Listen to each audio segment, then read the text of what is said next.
आज अब म देखाउन गइरहेको छु अब सिङ्गालीहरूले के गरिरहेको छन् बारीमा। ल ल ल 7 बजे हैन धेरै बेर बस्नु भयो के गर्नु भयो भनेर 7 बजे हामी उठ्नु त पर्यो गीत पनि गाउनु भएको थियो र त फेरि अनि मैले थाहै पाइनँ त्यहाँ उताउने आउँछ माल गरिहाल्छ हामी यहाँ 7 बजे हामी गर्दै गरौँ न हाम्रो कार्यक्रम हामी यो चाहिँ गर्ने कि हामीले है दाजु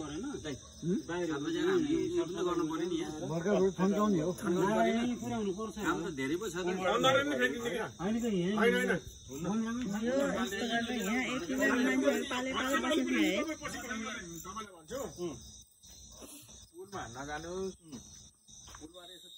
बाटो छ